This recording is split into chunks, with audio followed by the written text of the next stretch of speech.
जय हिंद दोस्तों, वंदे मातरम। न्यूजीलैंड की प्रधानमंत्री जसिंडा ने इस्तीफा देने की घोषणा कर दी है। उन्होंने कहा है कि भाई उनको ऐसा लग रहा है कि वो सही तरीके से काम नहीं कर पा रही हैं, उनकी लोकप्रियता भी काफ़ी घट गई है, इसीलिए वो प्रधानमंत्री पद से इस्तीफा देना चाह रही हैं। हालांकि इस्तीफा दिया जा रहा है न्यूजीलैंड में और छाती पे मूंग दली जा रही है लिबरल्स के। क्यों भैया? ऐसा दरअसल इसीलिए हो रहा है क्योंकि अब ये लोग बोल रहे हैं कि भैया भारत में भी हमको ऐसा एग्जाम्पल चाहिए।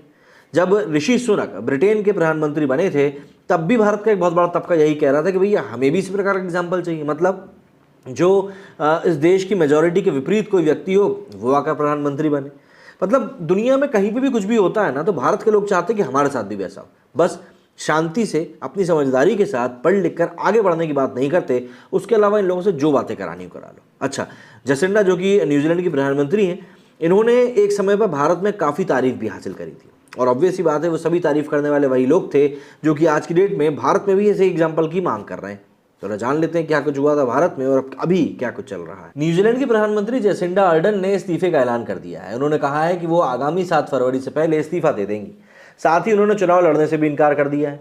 अपने इस्तीफे का ऐलान करते हुए जसिंडा अर्डन ने कहा है कि वो इसलिए इस्तीफा नहीं दे रही हैं क्योंकि उनको हारने का डर है, बल्कि उन्हें अब भी विश्वास है कि आगामी चुनाव में उनकी ही पार्टी जीतेगी। हालांकि उन्होंने संसद पद से इस्तीफा देने से इनकार कर दिया है। अर्डन ने कहा है कि उनके इस्तीफे के पीछे कोई रहस्य नहीं है, बल्कि वो साफ तौर पर कहना चाहती हैं कि वो भी इंसान है। वो जितना अच्छा कर सकती थी उतना करने का प्रयास किया, लेकिन अब समय आ चुका है कि उनके लिए उनको फैसला लेना पड़ेगा। उन्होंने कहा कि मैं अब जा रही हूँ क्योंकि इस तरह के पद के साथ ही बहुत बड़ी जिम्मेदारी होती है। इसके साथ ही ये भी जिम्मेदारी आती है कि आप ये भी तय करें कि आप लीडरशिप करने के लिए कब तक फिट हैं और कब नहीं। अर्डन ने कहा कि पिछले 5.5 साल मेरे जीवन के लिए सबसे संतोषजनक रहे, लेकिन इस दौरान चुनौतियों का भी सामना किया। आवास, बाल गरीबी, जलवायु परिवर्तन पर केंद्रित एजेंडे के बीच हमें आतंकी घटनाओं, एक बड़ी प्राकृतिक आपदा, एक वैश्विक महामारी और एक आर्थिक संकट का भी सामना करना पड़ा। न्यूजीलैंड की प्रधानमंत्री ने यह भी कहा कि साल 2022 के आखिर में उन्होंने अपने भविष्य को लेकर विचार किया। उन्हें उम्मीद थी कि प्रधानमंत्री पद पर बने रहने के लिए दिल और ऊर्जा दोनों मिल जाएंगे, लेकिन अब उन्हें लगता है कि यदि वे इस पद पर बनी रहेंगी तो न्यूजीलैंड को नुकसान होगा। बता दें कि अर्डन साल 2017 में 37 साल की उम्र में न्यूजीलैंड की प्रधानमंत्री बनी थी। वो दुनिया की सबसे युवा प्रधानमंत्री थी। उनके द्वारा किए गए कई फैसलों की चर्चा न केवल न्यूजीलैंड बल्कि भारत के लिबरल गिरोह में भी हुई थी। हालांकि किसी भी देश के मुखिया द्वारा किए गए कामों की सच्चाई वहां की जनता ही जानती। भारत से काफ़ी कम जनसंख्या वाले न्यूजीलैंड में तुलना करके वामपंथी गिरोह ने अपनी ही देश को नीचे दिखाना शुरू कर दिया था। दरअसल ये इसलिए कहा जा रहा है क्योंकि न्यूजीलैंड में इसी साल अक्टूबर में चुनाव होने हैं।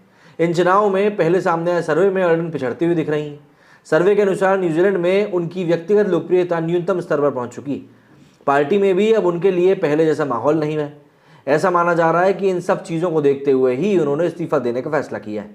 गौरतलब है कि कोरोना वायरस कंट्रोल करने को लेकर भारतीय वामपंथी जसिंडा अर्डन का गुणगान करते फिर रहे हैं, चाहे वो यूट्यूब पत्रकार बन चुके रवीश कुमार हो या फिर वामपंथी की सड़ी हुई मानसिकता का ढिंडोरा पीटने वाले ध्रुव राठी। मतलब इनका एक अपना ही अलग एजेंडा चल रहा है।